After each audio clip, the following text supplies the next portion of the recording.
Ahojte šéfovia, dnes by sme vám chceli predstaviť, čo máme aktuálne v našich vežiach. Začneme takou Áziou. Máme krásne wasabino, ktoré už ako napovedá je jemne pikantné, štipľavé a chutné. Potom máme krásne UV, čiže ultraviolet horčica. To je do takých styrečiek, by som odporúčala, alebo do šalátikov, alebo čo vymyslíte vy. Má také ružové stonky, krásne.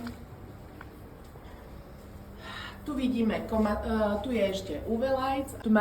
Taktiež tu máme krásny tacoj, čo je vlastne bratom alebo bratrancom pak choya, čiže takéto krásne sú. V takých trsoch rastú.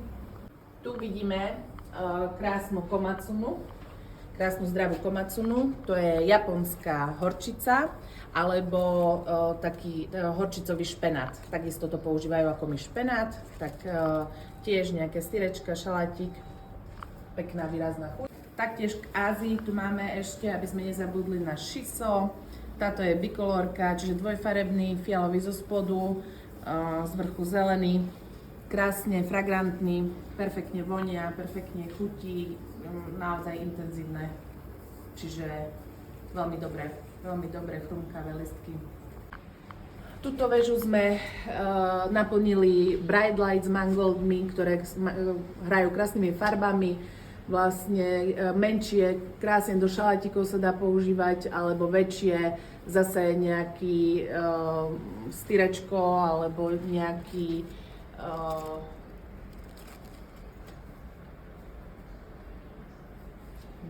dobrý teplý pokrm.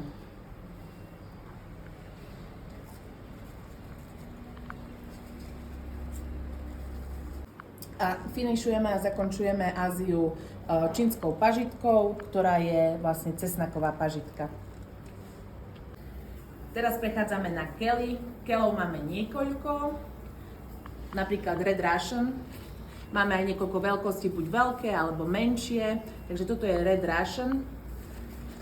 Krásne sa dá do toho obaliť mäsko, ryža, hocičo a urobiť také stew.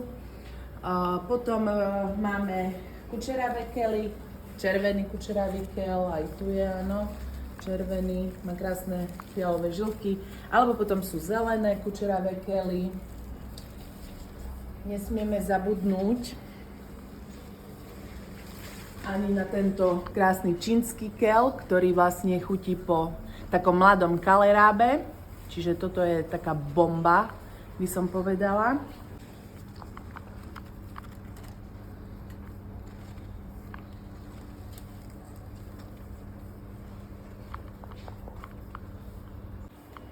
Toskánsky kel alebo Nero, čiže čierny kel, veľmi dobrý, zdravý.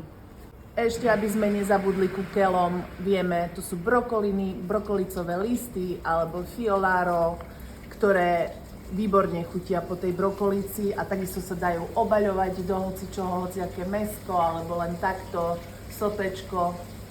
Takže čo ešte všetko máme na vežiach aktuálne? Je to koriander, ktorý je naozaj, ako keby ste navštívili Áziu, chuť je výrazná, výborná. Oregano s kvetmi stále dávame, pretože tie sú sladučké ako medík. Ďalej máme rôzne druhy bazaliek, ako je genovese, alebo potom je thajská bazálka, takisto s kvetmi s kvetmi ho podávame.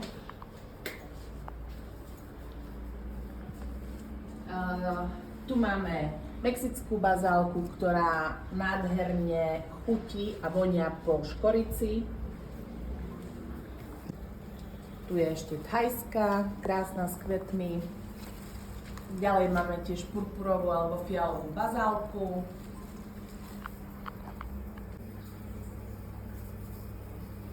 Na vežiach nám takisto dorastá trebuľka, ktorá je krásna, anízová.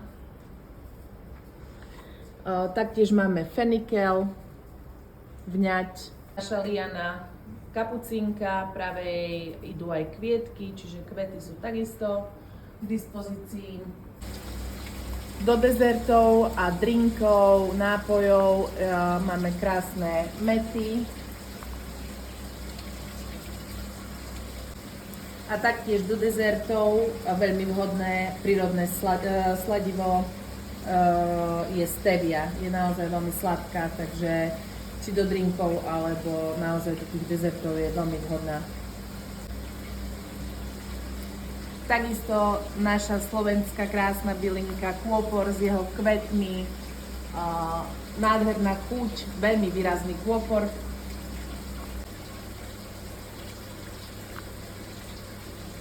A aby sme nezabudli, sú tu aj ústricové listy, ktoré práve kvitnú. Je to naozaj brutál ústricová chuť, naozaj po ústriciach, čiže pre vegánov, vegetariánov alebo len tak ľuďom je to naozaj super. Aby sme nezabudli, pestujeme čisto z bio, čiže organických semienok. Naše rastlinky nepostrekujeme žiadnym chemickým ani iným roztokom a sú vyživované čisto minerálnym jónovým nápojom ku korienkam, čiže vieme zaručiť naozaj vysokú kvalitu našich rastliniek.